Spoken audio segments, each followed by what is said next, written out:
Okay, here we have Pfizer asks FDA to grant emergency authorization for its COVID-19 pill. I'm Grid 7, and this is one of those ones where it could become interesting. Pfizer is asking federal regulators to authorize its experimental COVID-19 pill, which the drug maker says can protect people from most severe symptoms of the disease. Personally, I'm for that. I've been pushing treatments now since the beginning of the year because I don't think vaccines are going to do it. But let's continue on. Pfizer on Tuesday said it's seeking emergency use authorization for the antiviral pill called Paxlovid from the Food and Drug Administration. Earlier this month, the company said it cut the risk of hospitalization and death by nearly 90% in people with mild to moderate coronavirus infections. That's the one part I do have a little bit of problem with. No, it's only mild to moderate. No, does it help prevent?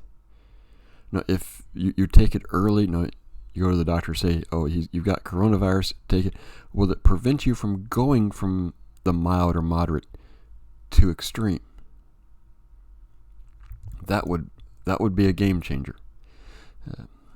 The pharmaceutical giant, which also produces a coronavirus vaccine, earlier on Tuesday announced it has signed a deal with the UN-backed group to allow other manufacturers to make the COVID-19 pill, a move which could make the treatment available to more than half the world's population.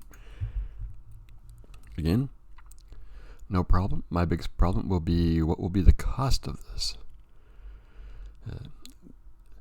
Goes the overwhelming efficiency achieved by our recent clinical study and its potential to help save lives and keep people out of the hospital if authorized underscores the critical role of oral antiviral therapies could play in battle against COVID-19. This is where I have the problem, because for the past year or so, anything that's had anything that shows any sign of potential, the media has cut underscored, and I think I've said it in other ones, they're waiting for this one. They're waiting for the pharmaceutical companies to create a new one. Because how dare we use something that's been around for 40, 50 years that's already kind of cheap to do. That one I do have the hard time with. Other drug makers are also developing a pill to treat COVID-19. An FDA panel is scheduled to meet on November 30th to weigh the potential emergency use authorization for, I'm not going to try to pronounce that one, I can't. An antiviral drug developed by Merck and Ridgeback Biotherapeutics that recently won authorization in the United Kingdom.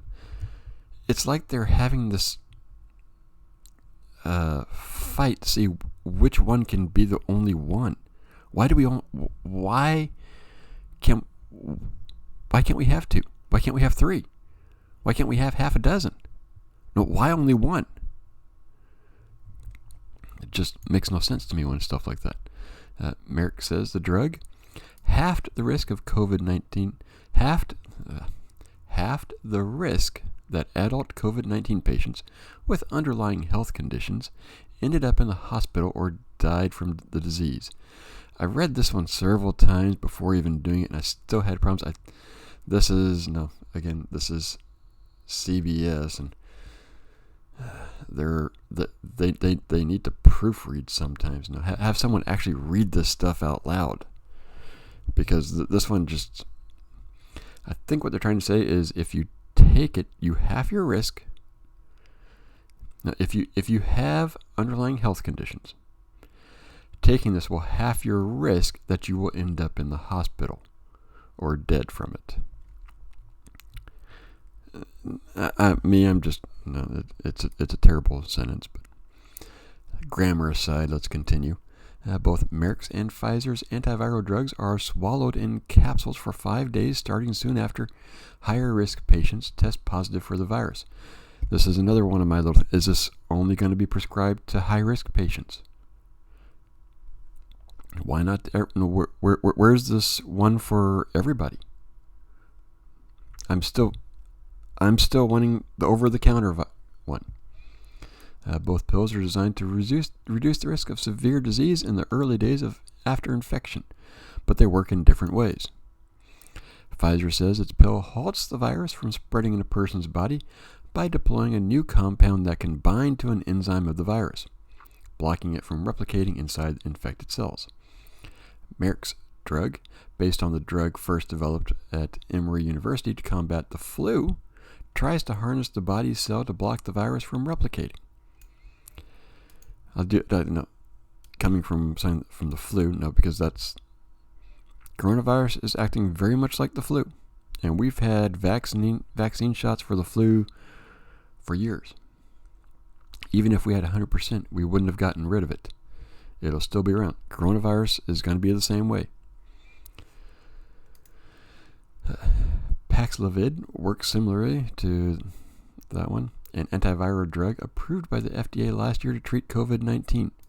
But the pills would be easier to administer because remdesivir must be given as an IV in a hospital or clinic.